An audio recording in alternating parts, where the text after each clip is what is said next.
안녕하세요. 미국 주식하는 임견입니다. 오늘 미국장 한번 보겠습니다. 구독과 좋아요 부탁해요. 오늘 시장은 연준이 기준금리를 25bp 내렸지만 보다 공격적인 금리 인하를 기대했던 시장은 크게 환호하지는 못해 3대 지수는 혼조세로 마감을 했는데요. 이에 페드는 이틀 일정으로 FOMC 회의를 통해 기준금리를 25bp 내리기로 결정했고 트럼프가 지명한 스티븐 마이런만이 50bp 인하를 주장하는 모습을 보여줬죠. 이에 이날부터 미국의 기준금리는 4에서 4.25%로 내려갔고 연준은 5차례 연속 금리를 동결한 이후 올해 들어 처음으로 금리를 내렸다 할 수 있습니다. 그리고 성명에선 지금 경제 활동이 둔화됐다며 다시 언급해 이제는 고용시장이 견조하다는 표현은 사라졌고 이번 조치는 최근 수개월간 고용 증가세가 급격히 둔화되면서 연준의 우려가 인플레이션보다 고용의 무게를 조금 더 두고 있음을 보여주는 신호라 할 수 있죠.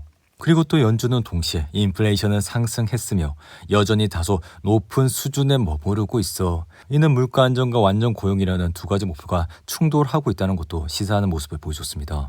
이에 연준은 이번 전도표에서 올해 말 기준금리를 지난 6월보다 낮은 3.6%로 제시했고 이는 올해 남은 10월과 12월 회의에서 추가로 2차례 금리 인하가 가능하다고 연준은 보고 있다 할 수 있는데요. 그럼에도 불구하고 지금은 연준 위원 간의 의견 차이는 크다고 할 수 있으며 이번 19명의 참석자 중 7명은 올해 추가 인하가 없을 것으로 전망을 해 여기에 2명은 단 한 차례 인하만 반영을 했을 뿐만 아니라 금리가 올해 말까지는 2.8에서 3%까지 내려가야 한다고 주장한 강성 비둘기 위원도 한 명이 있었다 할 수 있습니다. 이에 저의 생각 이런 강성 비둘기는 마이런 이사로 추정이 되며 이렇듯 위원 간의 의견이 크다는 점은 향후 금리 인하 궤도가 불확실할 수 있다는 점을 말씀드리는데요. 이에 파월은 회의 후 기자회견에서 노동시장이 악화됐고 최근에 일자리 창출 속도는 실업률을 안정적으로 유지하는 데 필요한 균형 수준 아래에 있는 것으로 보인다며 이제는 더 이상 노동시장이 매우 견조하다고 말할 수 없다 밝혔는데요. 하지만 그는 추가 금리 인하에 대해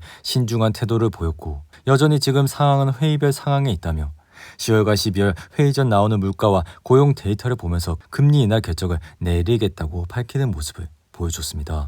이에 9월 FOMC를 통해 제가 내린 결론은 앞으로 페드가 금리를 꾸준히 인하하고 경기 회복과 함께 증시는 지속해서 강세를 이어갈 전망이라 만약 단기 위험이 보여 조정이 나타나면 매수의 기회로 삼아야 된다고 말씀을 드리는데요. 이에 나스닥은 이날 0.33% 하락을 하면서 소폭 하락은 했지만 FOMC 성명이 발표되자마자 1% 이상 하락했고 그리고 파월이 기자회견을 하면서 다시 서서히 말아 올리는 모습을 나타냈죠. 이에 최근 GDP 나오는 3분기 미국의 GDP 증가율 추정치를 기존 3%에서 3.4%로 높였고 이러한 말은 지금 미국 경제가 성장률이 굉장히 좋다는 말로 해석을 할 수가 있기에 사실 이날 25bp 금리 인하는 대부분의 미국인에게 그다지 중요하진 않지만 월가에서는 낮은 금리, 유동성 그리고 레버리지가 금융의 삼위일체라 결국 낮아지는 금리는 수익률 곡선의 앞쪽에서 유동성 증가를 만들어내고 이를 통해 월가는 레버리지를 늘려 자산시장 전반에서 더 높은 수익률을 추구할 수 있다 할 수 있습니다. 이로 인해 낮은 금리는 높은 레버리지를 통해 위험 감소 심리를 부추기고 이는 신용을 기반으로 한 경기 확장을 촉진해 금융업계에 유리하게 작용한다 말씀을 드리는데요. 그리고 또 S&P 500 역시 이날은 소폭 하락을 하면서 6,600선에 머물고 있지만 여전히 신고가 부근에서 흐름을 이어가고 있고 과거 페드가 S&P 500 지수가 사상 최고치에서 1% 이내에 있을 때 금리를 내렸을 경우 지수는 향후 1년 동안 평균 약 15%가 상승했다고 할 수 있습니다. 그리고 또 실제 지난해 9월 페드가 처음으로 금리를 내렸을 때부터 따지고 보면 S&P 500 지수는 17%나 올랐고 이런 수익률은 앞으로 몇 달 동안 예상되는 비경기 침체 환경에서 페드의 금리 인하 추세와 일치한다고 할 수가 있는데요. 이에 주식시장의 피어인 그리드 지수 역시 57로 여전히 안정적인 흐름을 보여주고 있고 지수가 이렇게 신고가를 달성했음에도 불구하고 지금은 극도의 탐욕 수준에는 한참 미치지 못해 여전히 시장은 안정적인 흐름세를 이어가고 있다 할 수 있습니다. 그리고 피어인 그리드 지수는 줄곧 50선에서 반등을 하고 아니면 내려오는 모습을 나타냈고 최근 50선까지 내려왔지만 다시 반등을 하면서 서서히 올라가고 있는 모습을 나타내고 있기에 정말 큰 이슈가 나오지 않는 이상 이러한 흐름세는 유지될 것이라 말씀을 드리는데요.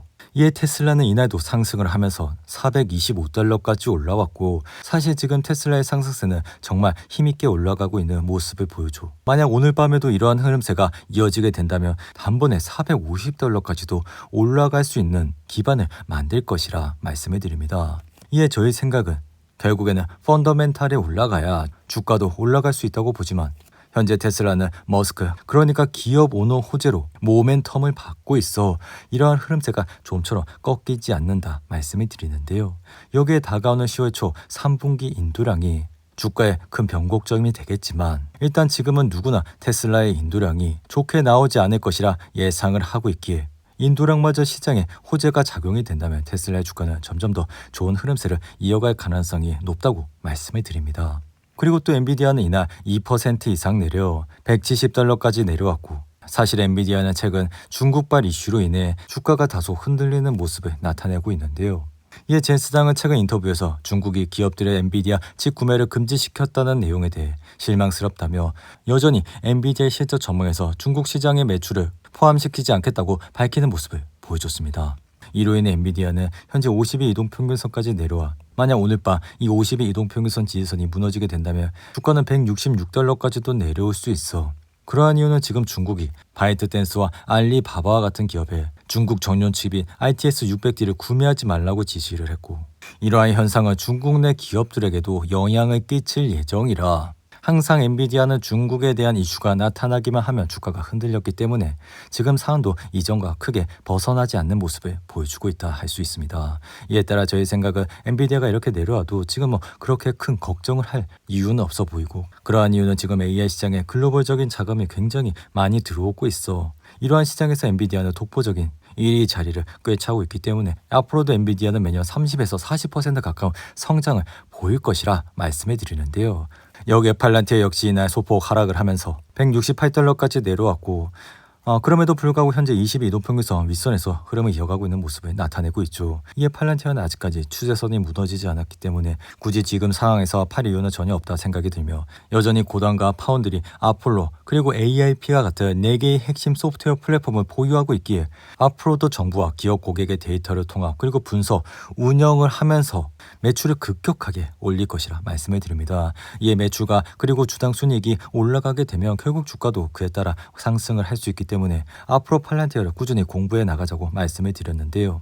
여기에 브로드컴은 이날 3% 이상 하락을 하면서 346달러까지 내려왔고, 사실 최근 실적 발표 이후 주가가 급등을 했기 때문에 지금은 일부 차익 실현 매물이 나오고 있어 만약 이러한 눌림목이 어느 정도 시간이 지나게 되면 다시 한번 브로드컴은 좋은 모습을 보일 예정이라, 그리고 또 지금 이렇게 하락을 했음에도 불구하고 22 이동평균선 윗선에서 주가의 흐름세는 이어가고 있다 할 수 있습니다. 이에 브로드컴도 내년 그리고 내후년 AIG 시장 자체가 워낙에 성장성이 빠르기 때문에 이러한 성장세를 기반으로 해서 주가도 좋은 흐름세를 보일 예정이라, 이렇게 단기 주가가 흔들린다고 해서 브로드컴을 일부 차익 실현할 필요는 없다고 말씀을 드리는데요.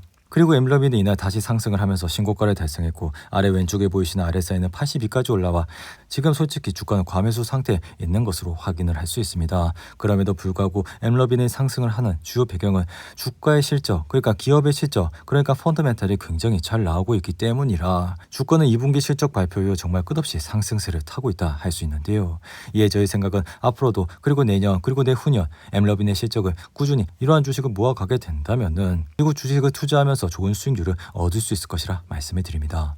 그리고 또 이노데이터 역시 이날 상승세를 타면서 정말 끝없이 올라가고 있고, 아래 왼쪽에 보이시는 RSI 역시 엠러빈과 마찬가지로 80을 넘어서면서 이제는 어느 정도 과매수 상태에 들어갔기에 지금 주가가 많이 올랐고, 이 상태에서 들어가기보다는 어느 정도 눌림목이 왔을 때 그러한 타이밍 때 이러한 주식을 공부하면 좋을 것이라 말씀을 드립니다. 그리고 크레도 역시 이날 상승세를 타면서 여전히 22 이동평균선 윗선에서 흐름을 이어가고 있고, 사실 크레도는 지금 AI 시장 자체가 굉장히 성장성이 높기 때문에 매출도 올라가고 주당 순이익도 잡히고 있는 기업이라 주가가 이렇게 계속해서 올라가는 이유에 대해선 전혀 이상할 게 없다고 말씀을 드리는데요. 이에 따라 주가 역시 현재 22 이동평균선 밑선에서 흐름을 이어가고 있기에 이러한 상승세를 조금 더 즐기면서 앞으로도 크레도를 공부해 나갔으면 하는 바람이라 말씀을 드립니다. 오늘도 8분이 넘는 긴 영상 끝까지 시청해 주셔서 감사하고요. 가시기 전에 구독과 좋아요 잊지 마시고, 그럼 저는 다음 영상에서 찾아뵙겠습니다. 감사합니다.